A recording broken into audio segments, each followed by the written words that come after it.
Good day, students. Welcome to Accounting 2401. This is Principles of Financial Accounting. This is Dr. Mercado speaking.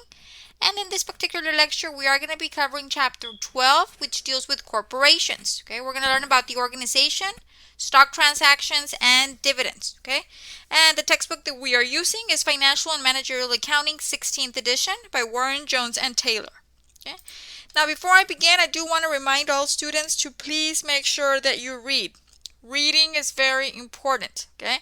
If you don't read the chapter, you're going to have no idea what we're doing when we're working out our assignments or your problems in your homework, okay? You're not going to know anything when you take your quiz. So reading needs to happen before you do any of your assignments, okay? Please review the examples provided within the textbook. Review your PowerPoints that are in Blackboard, any lectures that I've recorded and uploaded into Blackboard as well. And some of I might say the majority of your homework problems have show me how videos, okay? Those show me how videos will provide some guidance so you can complete your problems in conjunction with your book, okay? So if you look at the video and you tie whatever you saw in the video to the content in the textbook, you should be able to complete your assignments. After you have done all that, then you can begin working on your assignments, which is your quiz and your homework for the week, okay? If you have any questions or concerns, please reach out to me Monday through Friday, and I will respond as soon as I can. Please make sure that you include the problem number that you are struggling with the specific question or questions, not just I'm lost. Okay, I need to see your work so I can be able to provide guidance. Okay, show me your step-by-step work, and then I can review it and provide guidance as necessary. Okay. Please keep up with all of your assignment deadlines. Strict deadlines are provided. All of the information can be found in your syllabus. That way you can know when the assignments are due, and that way you don't miss out on important dates. Okay, so let's begin with the first problem that we're going to be covering from Chapter 12. This is exercise 12-6, selected stock transactions. Okay, so this problem reads as follows. Okay, we have Alpha Sounds Corporation, an electric guitar retailer, was organized by Michael Kirby, Paul Glenn, and Gretchen Northway. The charter authorized 1,000,000 shares of common stock with a par of $1. Okay, so the charter stated that the maximum number of common stock shares that we can issue is 1,000,000. The par value is $1. The following transactions affecting stockholders' equity were completed during the first year of operations. Then we have transactions A, B, and C that we're going to be going over in a bit. We're being asked to journalize the entries to record the transactions. Okay, please make sure that you do read over your textbook. In this particular case, we are only issuing common stock. Okay, so it is important to note that a separate account is used for recording the amount of each class of stock. If we have common stock and preferred stock, we need to separate them. Okay, we need to have accountability for our common stock, accountability for our preferred stock. Okay. Stock is often issued by a corporation at a price other than its par. The price at which stock is sold depends on a variety of factors. Okay, we have three main factors outlined in your book. The first one is the financial condition, earning records, and dividend record of the corporation, investor expectations of the corporation's potential earning power, and general business and economic conditions and expectations. Okay, now if the stock is issued or sold for a price that is more than its par, so it's sold at a higher price, so let's say in this case par value is $1. Let's say we were to sell it for $2, double what the par value is. Then we're selling our stock at a premium. Okay, so if you pay more than par, you are selling the stock at a premium. If you sell your stock less than the par value, then it is being said that we're selling our stock at a discount. So if our par value is $1 and we're selling each share of stock for 75 cents, then we are selling at a discount. Okay. Many states do not permit stock to be sold at a discount, but there's others that do. Okay. But just make sure that we do note the difference between a premium and a discount, and we do have differences between common stock and preferred stock. If we do have those two types of stock, they need to be accounted for differently. And there's a lot of more additional information on your ebook. Please make sure that you go back and you read it. Okay. Now, we are being asked to journalize 3 transactions. Okay, so let's start with letter A. Okay, so letter A says that we issued 100,000 shares of stock at par to Paul Glenn. Okay, so Paul is one of the business owners of Alpha Sounds Corporation. Okay, so the business is organized by 3 individuals, by Michael, by Paul, and by Gretchen. Well, Paul invested $100,000 basically because he purchased or he issued 100,000 shares of stock at par for cash. So we have 100,000 shares, and we're going to multiply it by $1 a share. That's going to give me $100,000 worth of stock. Okay, so when those 100,000 shares of stock were issued, what did Alpha Sounds Corporation receive? Okay, so Alpha Sounds Corporation received cash. Okay, the company received cash of $100,000. Remember, it's 100,000 shares of stock at $1 a share. That's $100,000. Now, the company, Alpha Sounds, received cash of $100,000 in return for common stock. Okay, what did we do? We issued common stock, and we have 100,000 shares at $1 a share.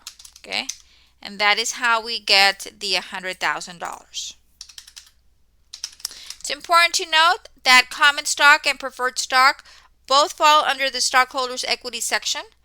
And the normal balance of the account is a credit. Whenever stock is issued, the account is being credited. Okay, so in this case, Alpha Sounds received $100,000 in cash, and they issued $100,000 worth of common stock. Okay. Okay, so that is it for transaction A. Now for transaction B, it says that 3,000 shares of stock at par to Michael Kirby for promotional services were provided in connection with the organization of the corporation, and they issued 45,000 shares of stock at par to Michael Kirby for cash. So the first one is Michael Kirby, Alpha Sounds Incorporated issued 3,000 shares of stock at par to Michael Kirby for some promotional services. Okay, so 3,000 shares were issued for promotional services provided in connection with the organization of the corporation. Okay, so what did we pay? Okay, we incurred some kind of organizational expenses of $3,000. Okay, so it says here promotional services were provided. Okay, that account is going to be debited. 3,000 shares times $1 a share, that's going to be $3,000. So 3,000 times $1 a share, that's a $3,000 transaction. So my organizational expenses are going to be $3,000. Okay, and what did I issue in return for those organizational expenses? We issued stock at par. Okay, so we're going to have common stock issued. We have 3,000 shares at $1 a share. Okay, so my organizational expenses get debited for 3,000, and then my common stock is going to get credited 3,000. Okay, so this is going to keep track. You know what? We incurred some kind of promotional services. Those promotional services fall under organizational expenses of 3,000, and we paid those organizational expenses with common stock. Okay, now the second part says that there was 45,000 shares of stock issued at par to Michael Kirby for cash. So in addition to providing those promotional services, Michael Kirby also received 45,000 shares of stock in return for cash. So what did the organization, what did Alpha Sound Corp receive? Okay, Alpha Sound received cash, okay, of $45,000, okay, in return for common stock. And we're going to have 45,000 shares at $1 a share. Okay. So that is the second part of the transaction in letter B. Okay. So we use stock to pay for some kind of organizational expense, and we paid that organizational expense with stock. And then we also issued some stock in return for cash. Okay, so the business received cash and we issued out common stock to Michael Kirby. Now the third one says we purchased land and a building from Gretchen Northway in exchange for stock issued at par. The land has a fair value of $60,000 and the building has a fair value of $120,000. Okay, so we went and we purchased land and a building in exchange for stock. Okay, so what did we receive? Well, we received land that was worth $60,000. Okay. We also obtained a building.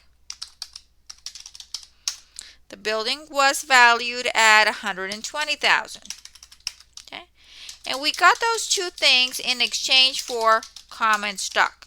Okay, so we issued out 120,000 shares at $1 a share. So that's going to give me $60,000 for the land plus $120,000 for the building. Sorry, let me see. $60,000 for the land plus $120,000 for the building. That gives me $180,000. Okay. So we issued 120,000 shares of common stock for a piece of land and a building. Okay. So those are my 3 transactions that we had to record. Remember, when you're doing your journal entries, your debits must always equal your credits. The debits always go on top, the credits follow, and the credit section or the credit account is indented a little bit. Okay. That is the format of your journal entry, but always make sure that the debits go on top. And then the total debits. After I'm done with all of my entries, I just like to make sure that my debits equal my credits. So I'm going to add those up and make sure that they equal. And yes, my debit and credit column equal. They're both at $328,000. So debits and credits are equal. I can move on. Okay. So that is it for exercise 12.6. Please make sure that you read carefully, and if you have any questions or concerns, do not hesitate to contact me. And that is it for this lecture. Until next time. Bye-bye.